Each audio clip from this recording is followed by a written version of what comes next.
Howdy.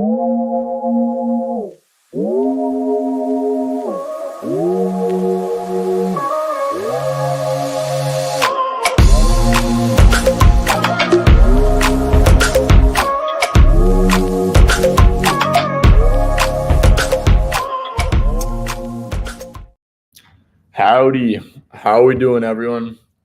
Happy Monday. Today's going to be a great day, I hope. And yeah, let's start off by talking with the OKC Boston game. So, as you guys know, I had a pretty good chunk of change on Drew Holiday. Could have got there with PRA at 18.5 had he shot 1 for 4 from 3. The 3-pointers is probably not the best bet. He only shot four threes. It's probably not a great bet. 1.5. You should want at least 5. So didn't get there. But speaking of the game, dude, my gosh, like OKC, Shea is like the MVP by far. Like honestly, I'm a Wolves fan, dude, and like we made the Western Conference last year, and like our future was looking so bright, and Ant was like looking like he was going to be one of the best players in the league for like a long time coming. And guys, Shea is just like levels ahead of basically everyone. And OKC doesn't even have Chet. They don't even have Caruso right now. And they just like fucking killed the Boston Celtics. The Celtics scored like 30 points in the second half or some shit like that. Like it was absurd. Like Boston? Like how do you do that shit against Boston? I have no clue, man. That team is legit. Like they should be the finals favorites. Maybe Boston still. I don't know. OKC's coming out the West. Like it's a guarantee, dude. Like I'm sorry. Memphis, no. Like who else is even good in the West? Houston, hell no. Minnesota, they're not even good. Hell no. Suns, hell no. Lakers, hell no. Warriors, hell no. Dude, OKC is going to trounce the West, unless maybe Dallas if they get like Luka healthy and stuff. But dude, Dallas isn't even going to be able to do shit against him either, I don't think. So if you guys want to print some money and have a little bit of patience, dude, I don't know what it is, but I feel like OKC to make the finals is just air. Like, dude, they're just so damn good. And it's just frustrating because they literally OKC, I mean, are they like the best setup team of all time? Like genuinely? Because if you think about it, like yeah, if you think about it, bro, like what they have like a million picks. They have like the most picks of all time. They have the best team in like the NBA, damn near. And like guys, we haven't even seen them with Chet and Hardenstein together. Like it's actually absurd. Like the second apron will never be an issue. Well, it might be, but dude, they can just keep their guys and then like trade picks for people on good contracts or draft players, right? Like like the players who are on like good long-term contracts, like you see it after like a year, whatever, like their value is like super high because well, it doesn't matter because OKC just has all these damn picks and shit. I mean, it's ridiculous, bro. And then like they'll draft like random dudes like AJ Mitchell and shit who are just like really good players. Like they have like OKC has like Heat culture, but like an actual good team, you know? Like imagine if like Miami all these years actually had like talent and like a shit ton of draft capitals, like how good they'd be. Like that's literally OKC. So yeah, I just want to go on a quick rant about how damn good they are. Like they're probably they're going to I can guarantee this might be a hot take. I don't give a shit. I can guarantee that they break Golden State's 72-10 record at some point. Like I guarantee that shit. Like over the next five years or some shit. I don't know how old is Shea, like 26. He'll still be good as shit. Like 5 years. Yeah. Over the next 5 years, I guarantee that they're breaking that 72-10 was it or 73-9? I think it was 73-9. Yeah, they're easily breaking that shit, dude. They might break it this year. Maybe. Who knows? They're just so damn good. All right, guys. So for betting, right? I went 2 and 3 yesterday. Like I said, I've lost 2 Drew plays. Sucked ass. I feel like we definitely should have got the PRA in. And then I lost a Monk under that I gave out. He shot, let's see what he ended up shooting. Malik Monk stats. Dude, some bets you just can't win, bro. He had 26 points, 5 for 8 for 3, which 9 for 14, 3 for 3 from the stripe. I mean, yeah, it was a blowout win. He played really good. He just made a ton of shots. If people are just making a shit ton of shots at the start and like they're not going up against OKC, then you're pretty much dead. One thing that I've realized with betting, dude, is that your bet, especially with role players, like 100% with role players, dude, your role player bets come down so much, come down to whether they make their first couple. I mean, I'm not calling Monk a role player. This is just like a broad example. Your role player bets come down so much to whether they make like their first couple shots or not. Because, dude, if they make their first couple shots, they will take shots that they'll usually pass up. They'll maybe start getting more plays called from them, and if they don't, then like they just like stop shooting, or like start getting hesitant, never get a play called for them, and then they just turn into a straight spot up guy. So it's so weird how that works. But like that's one thing I noticed, like with role players, especially like 3-point shooters and stuff. Like it really just comes down to like, do they make their first shots or not? Like, say for example, let's look at someone who's like a role player or something. Let's say, and like that's not their job. All right, this is a weird example. For some reason, this just popped in my head. But say Jeremy Sohan, you bet his threes at plus money. You think it's like a good spot up matchup or something, or like they're playing against Minnesota and they're gonna put Rudy on him in Rome. Dude, if Sohan shoots 2 threes in the first quarter and misses them both, he's like never shooting another one again. Like that's just like a weird example of that.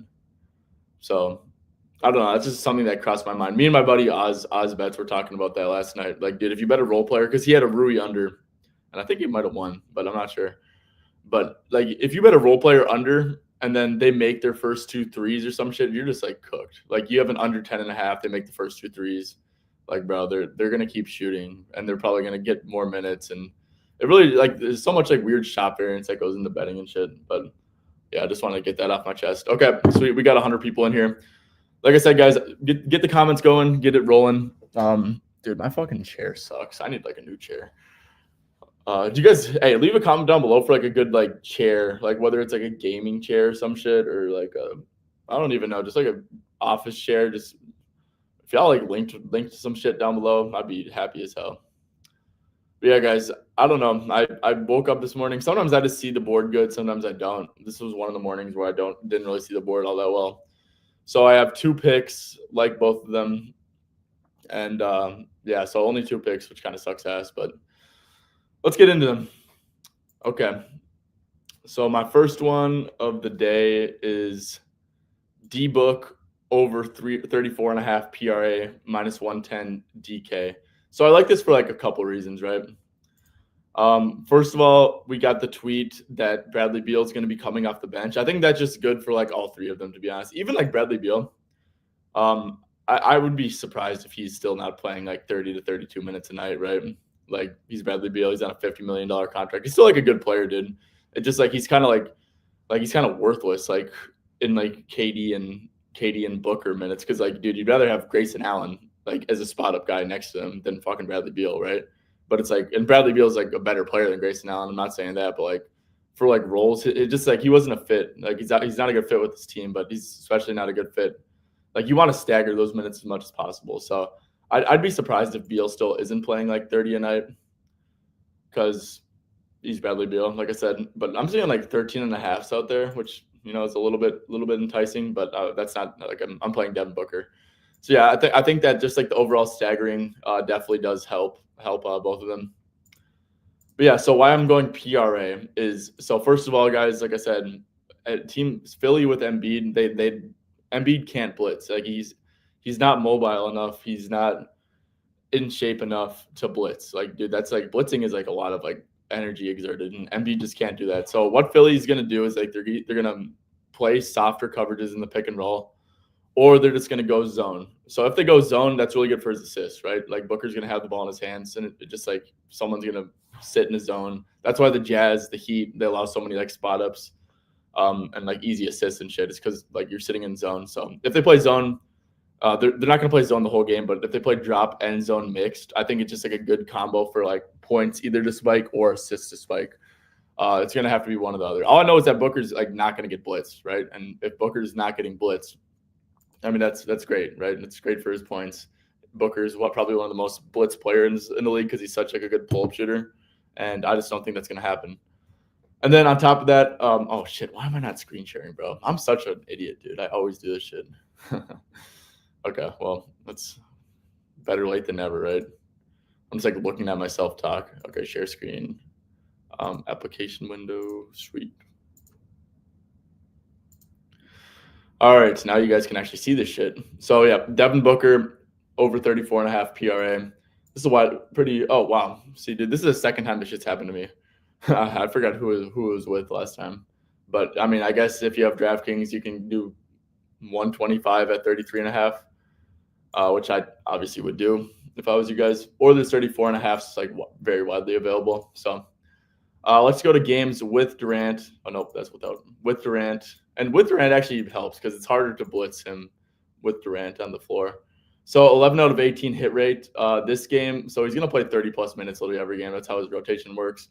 Except for he played 30 minutes on the dot here. Like that's probably not going to happen unless there's a massive blowout.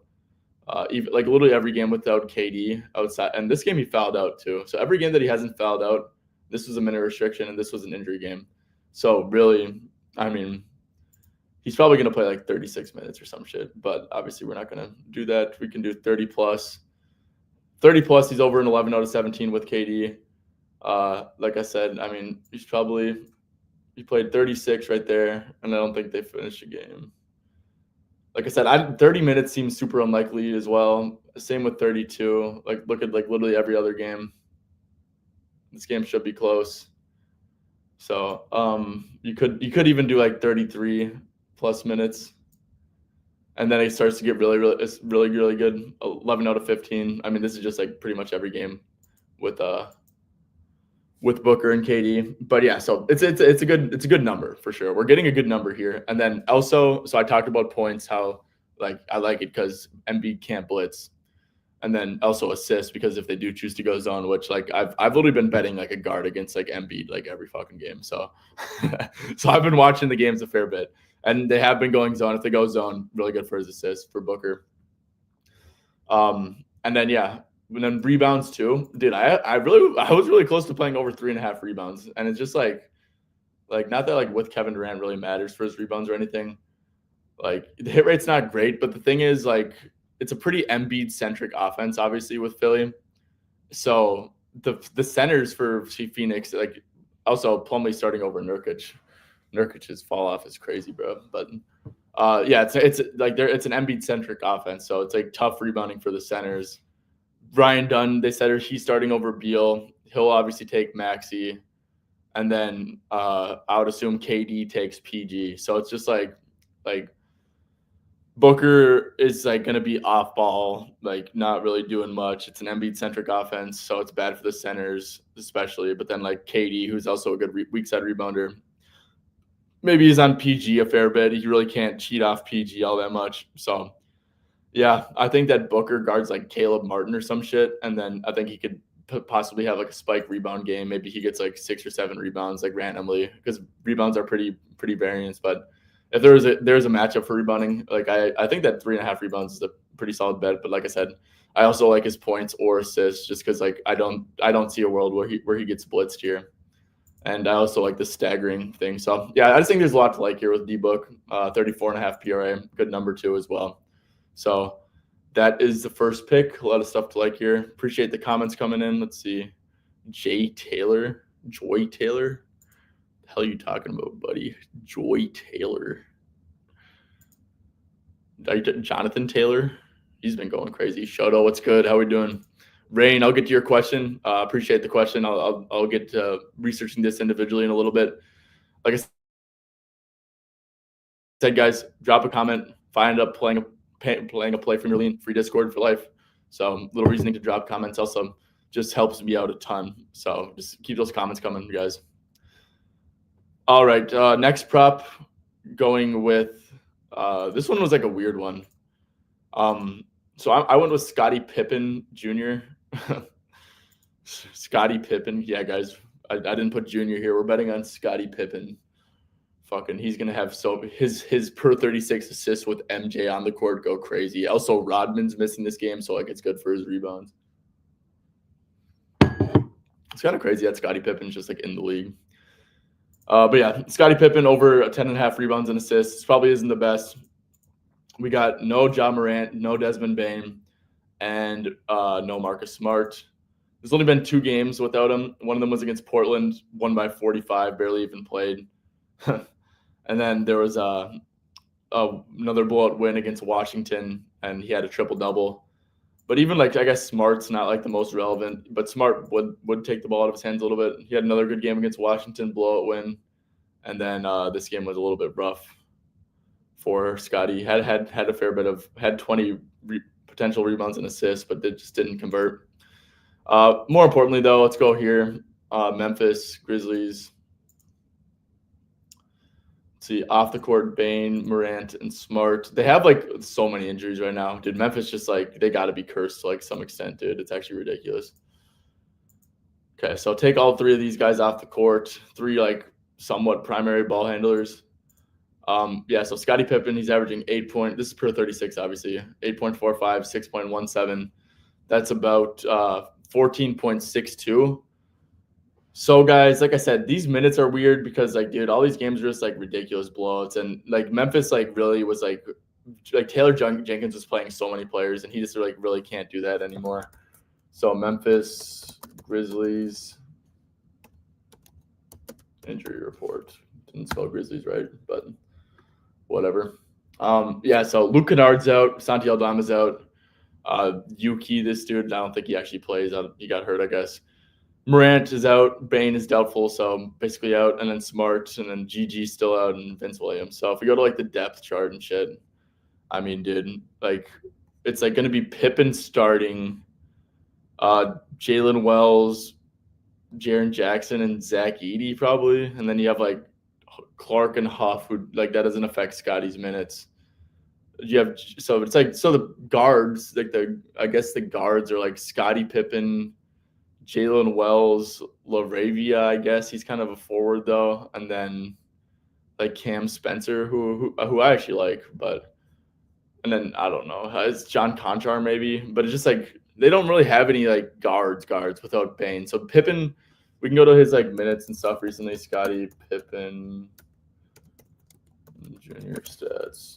Like his minutes have been kind of shitty recently, without Morant even, which is like a little bit sus. And like so yeah, that just like led to like low rebounds and assists. But that's because like Bane is like really bad for his really bad for his like rebounds because Bane gets like a lot of uncontested rebounds, and he's also like bad for his assists because he plays on ball a lot. So like you could even, it doesn't even like matter if Ja's on and stuff. You just do like with like Desmond Bane off, I think. And maybe I'm wrong here. Yeah, but with Desmond Bane off, see Pippen, yeah, he's still like around like that 13 mark and stuff. So yeah, Bane kind of just screws that, and then Ja Morant too. I guess we don't really need Smart probably. Yeah, so like even with like John Bane off, right? Like he's still like around that 14.4 mark. So yeah, I think that like Desmond Bane just like really makes, and he also like can play the point guard. So I think that might be able to explain like the low minutes. Like I don't know with their depth right now. I kind of think that like Scottie Pippen's gonna play like around like 32 minutes, and when you like do the math around that, he's around like 13 rebounds and assists. So yeah, I think that really good minute spot for Scottie. I totally get you like look at this and you're like, yeah, dude, like what the hell are you doing? But just I think that Desmond Bane playing so many minutes, because also at the beginning of the year, like Desmond Bane like was always like playing like 28 minutes, and then he's been playing like around that 35 mark and stuff. And I checked like the popcornmachine.net, and like Bane and Pippen were kind of like staggering minutes after they started. So yeah, all these people this is like I don't think they're getting anyone back from this. Like Luke Kennard's still out, Santi Aldama's still out, maybe like John Conchar or some shit, but I think that's about it. And yeah, Cam Spencer played, and like I know that maybe he even played like a little bit extra because Pat Spencer, the Warriors GOAT, is his brother. So maybe that even factored into it a little bit. Like I said, these guys are just like big men. This is a wing. So yeah, dude, I just think that Scottie Pippen's gonna have to play a lot here. Matchup wise, I don't know. I just think that like so Dallas on the year, like 19th in assists allowed, 17th in rebounding. I don't know. They're like a mess right now, so I don't even like really know what to expect from them. I think that Dallas is just like a weird team in general. So yeah, I don't think they're like very good right now. If just like not being very good can factor into it. So this is more just like a numbers play and like a minutes projection and like who's on and who's off and all that good stuff. So yeah, I think that this number is a tad bit short. I think that no Bane like is like pretty massive here for Scottie Pippen. So yeah, 10.5 rebounds and assists over. Like I said, line is widely available. Bet365, ESPN Bet, FanDuel are currently the best lines. The DraftKings one moved to touch. So yeah, love me some Scottie Pippen Jr. today. Sweet. All right, let's get to some of the comments. So Brain, I guess we don't really have much comments here. Brain said, what are you thinking about PJ Washington over 22.5 PR today? Without Luka, Kyrie, and CP3 over 17.5 PA versus the Bulls. Yeah, let's look at that. So Memphis, they're a team that likes to overhelp a little bit. They're really bad in transition. They're pretty bad against spot up. Yeah, Memphis is like weird too. I think that like the transition thing is pretty important for PJ. Let's see, points and rebounds without Luka and Kyrie. So yeah, this game was a blowout. He shot terribly. This game was competitive. I mean, both these teams are pretty like. I do think this game is competitive. I think these teams are pretty close. Clippers, they got blown out. He shot poorly. So yeah, I mean, this does seem like a pretty nice line, right? So competitive game, he's playing like 36 minutes, I'd say. So spot up, transition, free throws, so they foul a lot. The only concern is maybe Jaren Jackson is his primary defender, and like it's a tough person to drive on for sure.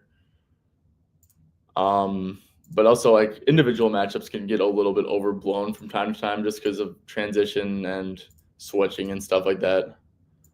So, but yeah, let's go to Dallas, and because I do think that like 36 minutes is like a pretty fair spot to project him for. With Luka off. One thing is I think Najee Marshall is back, which I think is a little bit important because 4-game suspension, right? Yeah. So I think that Najee being back you might want to downgrade him a little bit in whatever number this views out.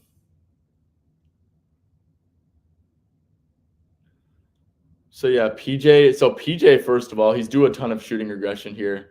Like I think that PJ is going to be a pretty inefficient player without Luka and Kyrie. But to be fair, dude, he's shooting like literally fucking. Dude, he's shooting literally 33%. So like the points should be like a little bit higher. And then yeah, I feel like so if these points are around 18, really, because he's shooting so poorly, right? And then you have around 9 rebounds, 18. So yeah, this line does feel a tad bit short, right? 22.5. I mean, you just like if he shoots like 40%, which I would say is pretty normal. I think that he would be pretty comfortably over. Yeah, man. I think this is a fairly decent look. Let's see. Yeah, Memphis allows a ton of above the break threes. PJ definitely does that a fair bit. Especially he'll do that a fair bit without Luka and Kyrie. He's not just going to be camping in the corner like he maybe would. So yeah, I think this is a pretty solid look for sure. FanDuel has a good price on it too. Yeah, and then the Najee thing. I think the Najee thing I think Najee might be like a little bit interesting here. We don't have any props for him, but he's like a very, very important piece. And like we can see without Luka and Kyrie, I think that Najee, look at Najee's numbers without Luka and Kyrie. I mean, you don't think of him as much as like a on-ball presence and stuff, but man, that's crazy. Like 19 field goal attempts, no joke. 24.5 points. Let's see, I guess we can't look because he doesn't have line, but Najee Marshall. Yeah, so that he had a 4-game suspension. I think that without Luca and Kyrie, I think that he's just like a really good player, guys. Like he is like a really good player. And he was coming off some really quiet games, like a 4 points. Um, yeah, he doesn't have any props out, I'd assume. No. Okay. Let me quick go to StatMuse. StatMuse. Let's just do like without. Whenever I go to StatMuse, like I looked this up like a couple months ago, and like it just keeps on popping up. Najee Marshall logs without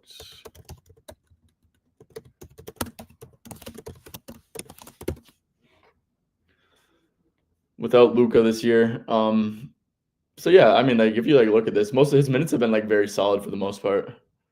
I think this was like a weird game, like where he was like ill or something or left early.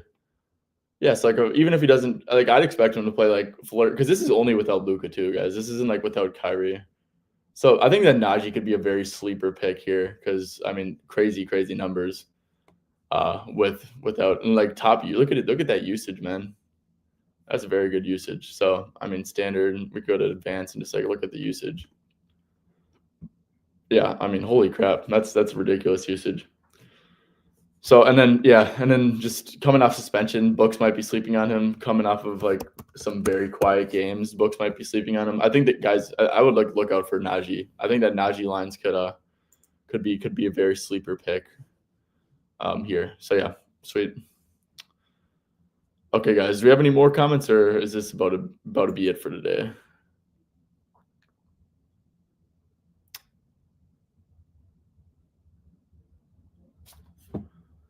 Okay.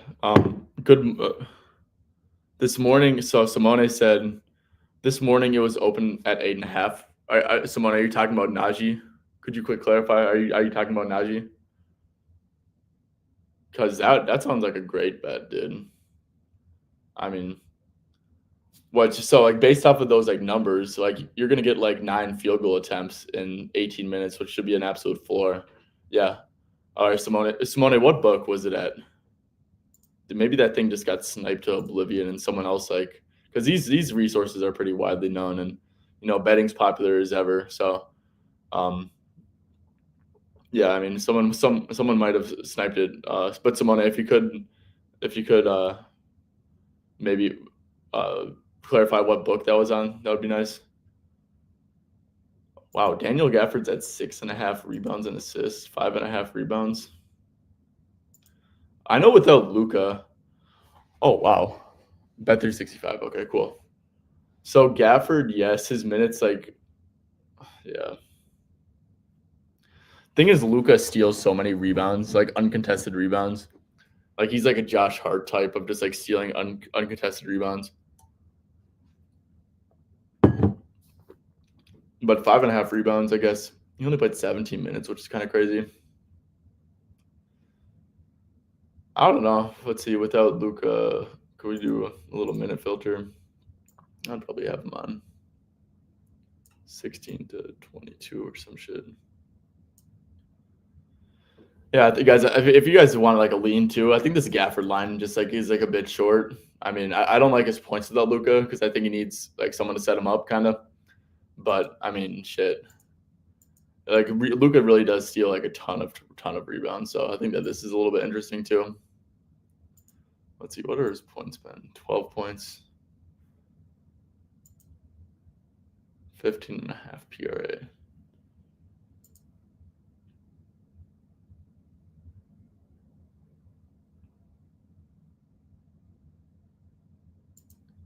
Quick take Luke off the court. So Caesars and Flip, yeah. Hey, if that reopens up at 8.5, that'll definitely be a play for me, for sure, for sure. Wow.